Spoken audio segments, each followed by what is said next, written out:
Alright everybody, welcome back. Time to finish up this Peryite quest, the only cure, so we can get the Spellbreaker shield. If you hear fireworks going off in the background, it is 4th of July, and night has fallen here, so while I'm trying to do narration, we may get a few firecrackers. Happy 4th, everybody. Alright, so let's get after it. Okay, now, we are approaching the final district, or main area, before we get to the boss, or what's his name? Orchendor? Yeah. Kick him in his butt. Give him his comeuppance. But before we get there, we got to pass through a lot of robots. Alright? Now notice this floor trap here. The slot running up the middle of the stairs has another one of those spinning blade traps. Quite nasty. I expect a robot at the top of these stairs, and from here on out, they'll be spawning regular. The Guardians hit twice as hard as the normal Dwarven Spheres. See if I can duck and dodge him. Uh-oh. Yeah, see? Okay. He can easily two-hit me.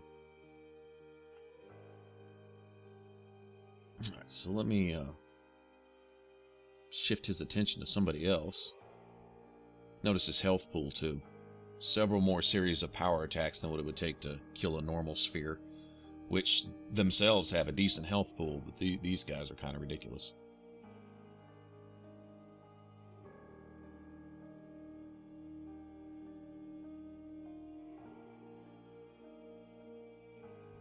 Alright. I think there's another chest here somewhere.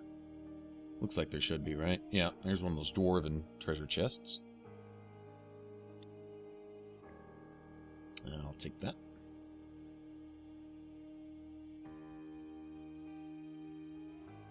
Alright, so we should have one more main area coming up here eventually that has a lot of those circling sidewalk ramp things, whatever you want to call them.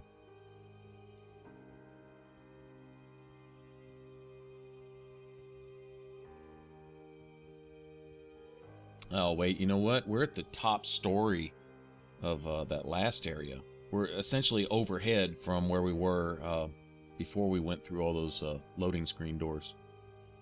Down below us, you can see where we were. Okay, now we're just up above, and then through the next main doors, we should enter another area that looks similar to this, but it'll have almost all of those, almost all dwarven constructs. Those robot things.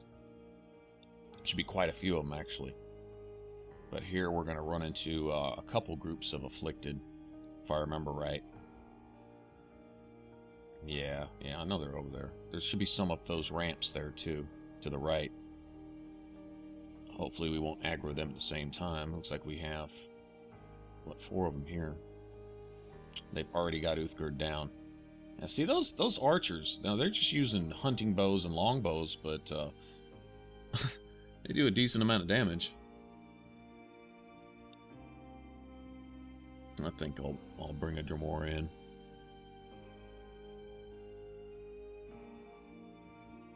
Okay.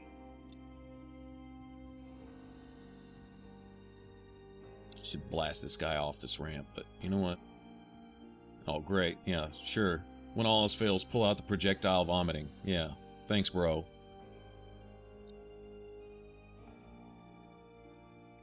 This stuff's nasty, man. Here, I think I'm gonna lay him down. I love paralysis potions. I don't need to use one right here, I don't think, but it's too funny. He had me almost dead, actually. I like the hodgepodge of different armor and equipment that these guys have on. Whatever they could scavenge, I guess. Well, at least Uthgerd's not dead.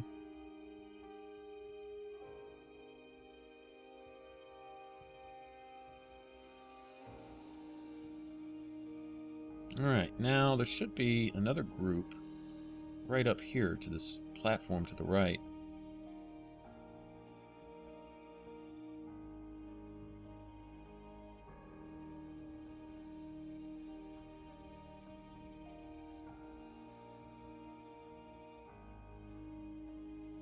All mages too, so yeah.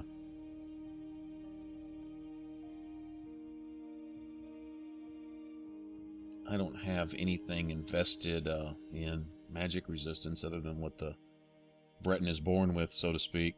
I know there's a standing stone that helps you with magic resistance and enchantments you can put on armor and stuff like that, and I don't have any of that. I just have the base magic resistance that comes with being a Breton, but that doesn't count for a whole lot on this difficulty. Not really. There are times where fireballs and lightning and things like that can pretty much one-shot you regardless. Dragon can breathe on you for 2 seconds and you're dead, you know, with or without resistance.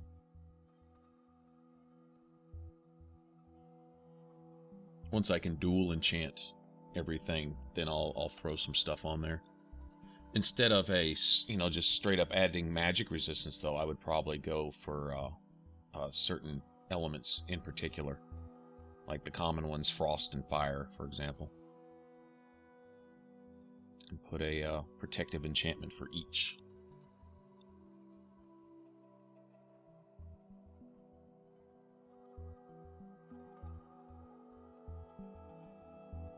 Okay, now this is what I was talking about, that other area with all the ramps, the spiraling sidewalk things. And this is all robots. I think we're done with the cursed guys.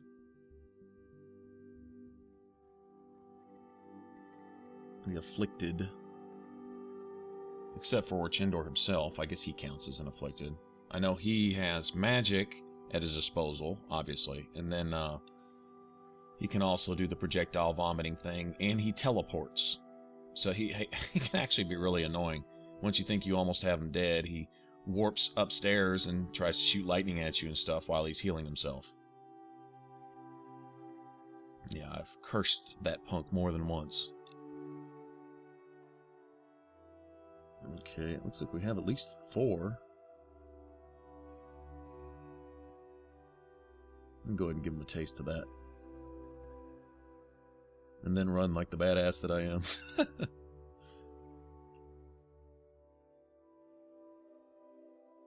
I have to be careful not to hit Uthgerd here because I'll kill her. Like right there, that would have just finished her off. Tell you how many times that's accidentally happened.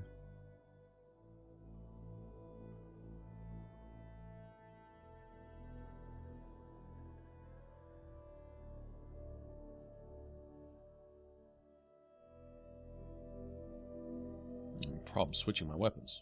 Come on, man. Oh, there we go.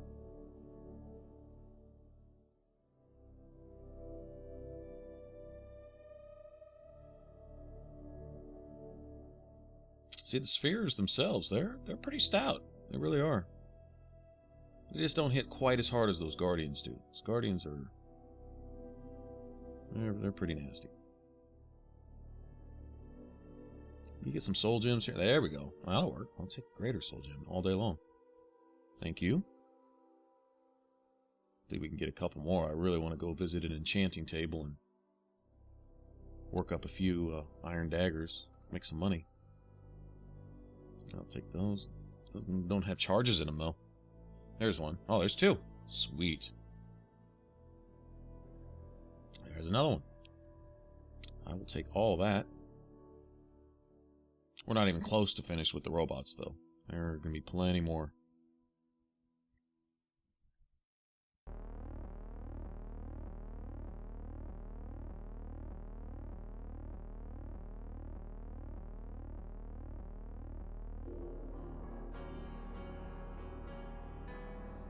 A heads up in this area right here, if those robots swarm you, they get to be a bit much. They can't really go in the water, and even if they could, they couldn't attack you once they were in there. But that's more or less a safe spot. So, you know, if you're almost out of health and you have to flee for your life type of thing, just, you know, jump off into the water, heal up. I think there's a chest over here in the dark. Ah, lo and behold.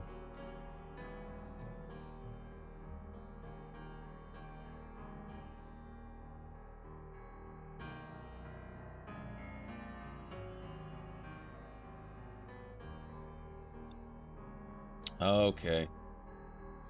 Here's where we get our first look at one of the big baddies. Although they can be found elsewhere, this will be the first one I've run into so far, this playthrough. What are they called? Centurions? Yep, there he is. I think they're really cool, actually. That steam that they blow out, that's not cool, though. That is some brutal stuff. Get caught in a blast of that, and odds are you're not going to make it out before you're just toasted. Or boiled. Probably more like.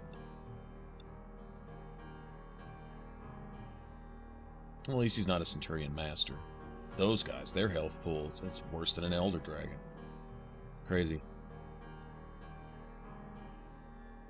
There's a big hammer in one hand and a spiky piston thing in the other.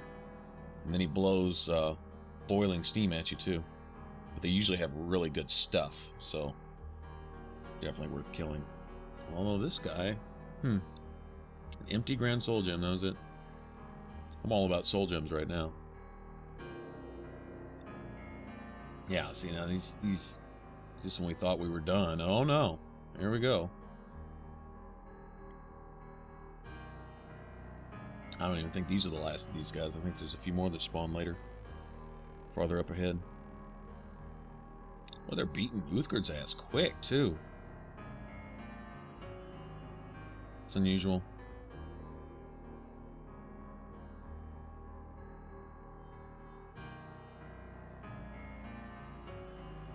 Take that.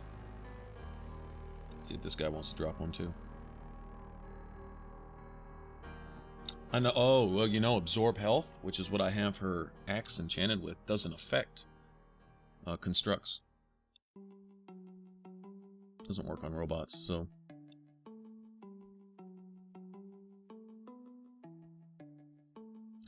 That may be why she seems to be going down a little faster than normal. Expect some more robots here too.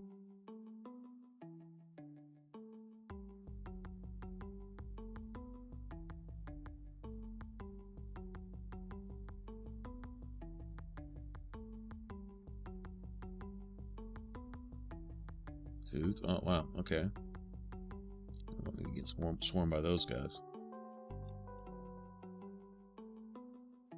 Tenacious little. Get off me. Get off me. Kick him over the ledge. Get off me.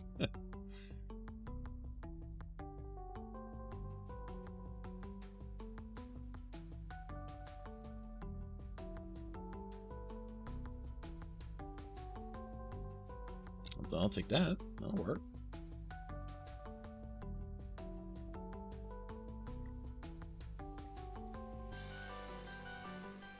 Yeah, when in bad need of soul gems, look no farther than any dwarven ruin. Some of them, they're just laying around, too. Like, they'll have, you know, like broken spiders and spheres and stuff laying on tables, and then the ones that are roaming around, and then just random soul gems that may just be sitting there. It's nice. Yeah, see, this guy had two that had a charge in them.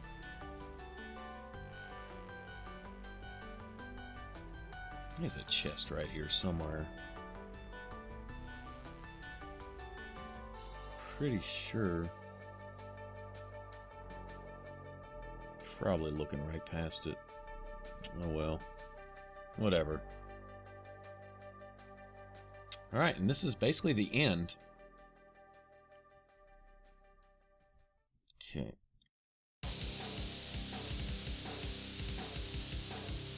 Here we go. Orchendor. Now, this guy not only has potent-ass spells, but he does a projectile vomiting thing. And then, if you get a good hit on him, he warps. Little punk coward that he is. This can be annoying. One thing that helps a little bit is if you have the Mark for Death shout, hit him with those when you can. Believe it or not, it's easiest to hit him with those when he's up there on the balconies, out of your reach, and he won't regen his health. Either he doesn't heal as much, or his health. Well, if you have all three words for the Mark for Death, his health will slowly deteriorate. whether he uses healing spells or not. So you notice I'll hit him up there with a full blast of that when I can. Of course, then he comes in and throws up on me. Punk ass. I hate this dude.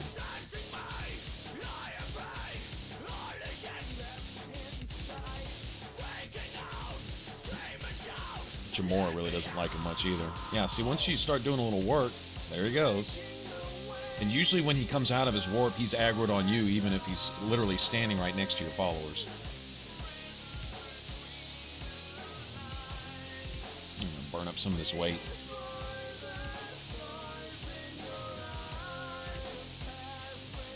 Go hide up on the balconies. Yep. Good to have this quest active, so you have an arrow over his head when he, each time he warps. I've almost got him. This isn't going so badly. I've had to go a lot worse than this.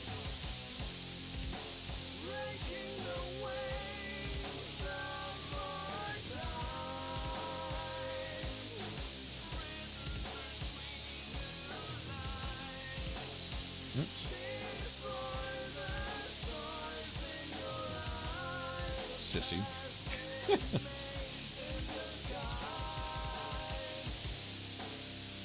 Yep, there he goes healing again. I've had him sit there and spam that before, where he just would die. But his healing isn't near as effective. I think because I've already hit him with at least, what, 2 or 3 marked for death, and they're eating away at him. I don't think his minor healing spell is working near as well for him as it normally would.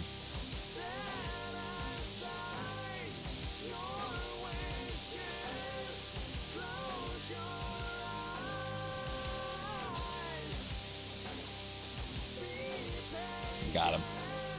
Get a cutscene with it, too. Get out of here. Right. He has good stuff. Here's the key you'll need to get out. Skill book. I believe he always has that, also. And then, oh, nice. Necklace and a ring. Robe is cheap as crap, though. Take that staff. It's worth a whole lot more than... actually serves a purpose. Alright. Now to get out of here. I mean, that's basically it. Long, drawn-out dungeon. That battle can be sometimes a bit more epic than that. Wasn't too bad this time. Kind of grateful. Trying to record it, and hate to have to go through that several times. Okay. One more chest here before you hit the elevator. Keep your eyes open. It doesn't really look like a chest at first, so... just be aware. This one, oh wow, oh nice. I'll take all that. It's good money, and I think smithing skill, I don't think I've learned that at the enchanting altar yet, so I'll definitely break that down. Alright, and we're essentially outside, just we're above the main entrance now. Alright, and from here, it's just fast travel. Go back to Peryite's altar and turn in the quest, so to speak, and go get our prize. I see you, Kish. Got the dust, man, the magic dust. Alright, go ahead and take one more hit off the urn here. Through the dialogue, yada yada yada. Alright, let's take a look at the shield, see what we got. See what we did all that work for. It's actually pretty cool. Has some neat effects. Has a built-in magic ward, as well as decent stats. I guess it kind of looks cool in an artsy American Indian kind of way. In a sense. I don't know. Whatever. And that's it. Hey everybody, thanks for watching. I hope you enjoyed it. To watch some more smackdown of our enemies, click on the top box. Go to my channel playlist and browse other game vids, click on the bottom one. And if you like my videos, mash on the subscribe button up top and leave a comment. Alright, thanks again. I'll catch you on the next one.